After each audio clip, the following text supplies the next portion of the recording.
Can we launch? On peut lancer les photos, s'il vous plaît. You have to talk really loud in it. Oh, It's already on. Okay, grab. Well, thank you very much for coming, all of you, and joining us to discuss this new publication that is not the right one. Thank you for catching that, Suzanne. There we are. Yeah, that is the correct one. Merci. So thank you very much for joining us to discuss this new publication recently released by Damiani, by writer Inge Bondi. I hope I'm pronouncing correctly. Bondi, titled AlexHaas, Letters and Stories. It is very loud now as they're giving the prize, so we're going to talk loud. Previous to becoming a full-time author and teacher, Inge worked for 20 years in different roles at the Magnum Agency in New York, from 1950 to 1970, if I'm correct.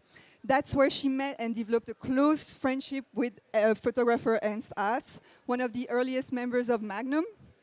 And he's known as the great precursor of color photography, but he was also a prolific writer and a gifted storyteller, as the book shows clearly.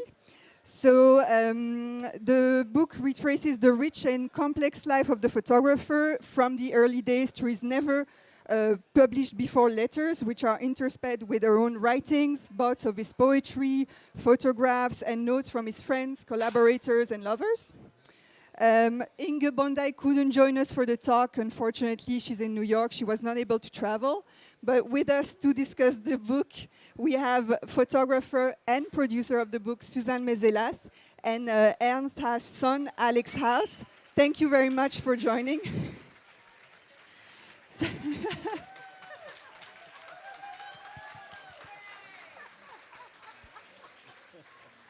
Let's steal the fire. So this is first question is for you, Alex. I wanted to know who's Inge Bondi and how did she come to develop this relationship with your father? Okay, so is this Yeah, it's on. it's on, but oh wow, and I have a cold. This is great.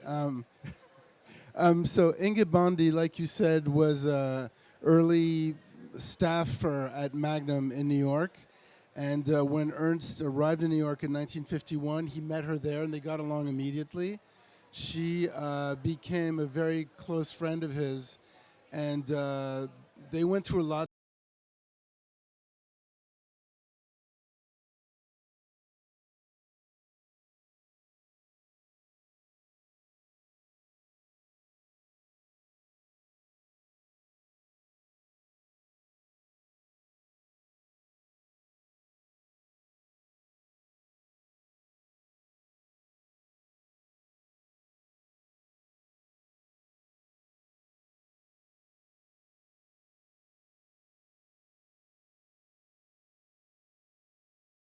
What she did now, it took a long time to make. I think she worked on it for maybe 15 years, and she never quite finished it. So what I got would be some pages once in a while of how the book was going and so on, but she never actually put it in book form until Susan came along and said, wait a second, this is great. Let's find an editor to put this together. She did everything. So that's how the book came about. Mm-hmm. Okay. Yeah, sorry. Am I losing all my notes now? I wanted to ask you, Susan, because the letters do reveal like as intimate thoughts also, but also a broader context of like history, because it's always written within historical events happening during his lifetime. How did you and Inge work together with an archive that's both public and private? And what editorial choices did you do to construct the book and the narrative of the book? Yeah, just to compliment. Sorry, it's like a rock and roll show here right now. We'll do the best we can to keep our minds straight. First of all, to compliment, what's very important, I think, about Inge and Ernst's relationship is they both spoke German in New York. They both came from that part of Europe that had just gone through the war. So right away there, I think that was very important. And also, when your father died, as I understand it, in the studio there was a folder of letters, and it was called Autobiography, which he was planning to do. And I think that's very important for Inga, who then goes into the folder and discovers bits and pieces that Ernst had written. I knew your father, so that's really important for me. And kind of loved your father at a distance, you know, in the sense that he was an elder when I came into Magnum. You see one picture of Ernst with Henri Cartier-Bresson when they're at a meeting of Magnum. And so I think that he was part of the legacy. In my sense, I'm very interested in the legacy of photography and how we share the stories of the past, and particularly in between photographs. You know, we live lives in and around the photographs we make. That's what made me so excited about this book, because I read the letters and said, people need to read these letters. They're so insightful. They're so relevant. They're so contemporary, because he's asking questions as a photographer right from the beginning. He's rejecting Life magazine, though you see a spread. He works for them, but he really believes he's an independent soul. And that autonomy is what probably everyone here strives for. And I think that's really central. So you read these letters and you feel the struggle, and that's really the work that Inga mostly did, bringing together bits and pieces, interviews, as well as these letters. A lot of translating. It was all Yes. written in German, most of it. Yeah, there was a lot of translation that Inga did of material that only was seen in the German public, you know, German. So to come back to my question, how do you Did I avoid your did question? I completely avoid my question? How did you, again, Inge, work to construct the book narrative and the archive? Yeah, and no, the only, really, I'm really telling you what already Alex said. Inga was gathering for a very long time. And at a certain moment, the key question was how to structure the combination of the stories and the letters. You could read letters from anyone and it's fragments, you know, and you need to weave something. So I brought an editor who I thought would help Inga structure what she needed to tell the reader in and around the letters.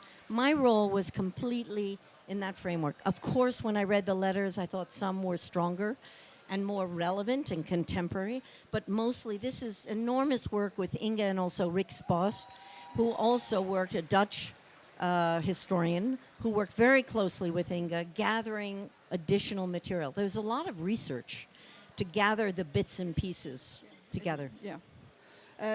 Alex, can you tell a little bit more about the images and text in Ernst Haas' earlier projects? Sure. The pictures for the book were edited by Inge, so I didn't really have a say in the matter.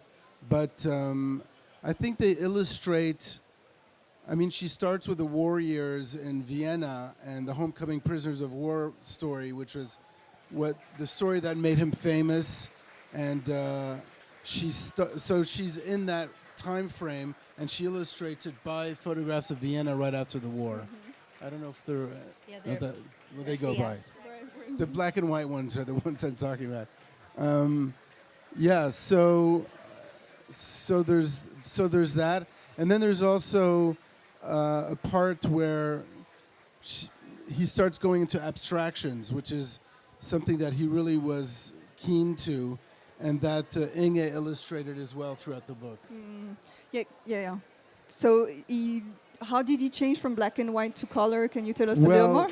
That's a good question. He started his career as a black and white photographer, arrived in New York, and Kodachrome had just come out, and because of that, he wanted to start his new life in America in color. For him, having been in Vienna during the war, everything was gray and black and white, and he decided, let me try this out, and he loved it. It became his mode of expression and made his career. Yes, indeed. I was also An obsession. An obsession. Okay. I wanted to know also how was the selection of the photographs made and interwoven with the text and letters content. And I also had asked you if you could just choose excerpt of one of the letters that we're going to attempt to read, and an excerpt that you thought was meaningful to comprehend who Hans was as a photographer. So in our very short time together, I would quickly, as we read the letters, they referred to the periods of Ernst's life. So it was easy to trace, as Alex just said, from the black and white period in Vienna after the war, progressively through the opportunity to work with Life magazine and some of his descriptive work, and then the more abstract work. So it's a progression of a life as a photographer. Okay, here you go. I'm going to read you quickly if you can possibly hear me. This is particularly relevant, I think, for photographers. It was also the greatest wish of every young photographer to work one day for life. There's no magazine at that time, in the 50s, with a greater understanding of the picture story.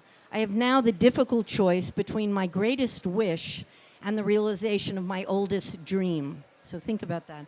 There are two kinds of photographers: the ones who take pictures for a magazine to make a living, and others who learn something by taking pictures they are interested in. I'm the second kind. I don't believe that the in-between success of becoming famous as quickly as possible. I believe in the end success of a man's work. Woman, man. Sorry, he didn't see it that way. I believe in the end success of a man's work to become a real human being, one who obtains the idea of a life in its connection with the earth and cosmos, and who is able to understand the mistakes and admire the achievements of other people. Risk something for what you believe in. That's just one little fragment. I just want to read one more because we probably have 1 second left. We have a minute but this speaks to the more philosophical Ernst. A moment does not have an absolute time length and can be stretched. The appearance of the picture will then not depend only on the shutter speed, but on the movement of the camera in relation to the movement of the subject. Purely seeing one image is swallowed by the next. We can, in photography, speak of an accumulation of moments on top of each other. What I am after is the choreography of the subject within time and space, projected on a two-dimensional surface. The instant moment has the truth of a fact. It is perspectively correct. In motion photography, this is no longer true. The interpretation is of a much more poetic nature. Time and space are unthinkable without each other, and so the liberty in time becomes identical with the liberty in space. So that just gives you a little feeling of the poetry. There's much more about the contradictions that he confronts, but you'll have to read the book. Yeah, and I read have some one excerpts. more second You before have we have one to more run. second. I read the book. It's available at Damiani. I really encourage you to read it. It's full of philosophical, beautiful poetry moments that, make sense also to understand his photography and who he was as a person. I think we do have a minute for a question if someone has one. I'm sure you do have one. Just one. Or I could read something else. Suzanne is going to read another excerpt to cover that last minute. Okay, this will surprise you. Have you ever been interrupted while making love by telephones, by people coming in without knocking or any noise disturbing your concentration in getting the most out of your lovemaking? When I take pictures, it's like making love. Now, don't you have to read this book? We're signing at 4 o'clock. You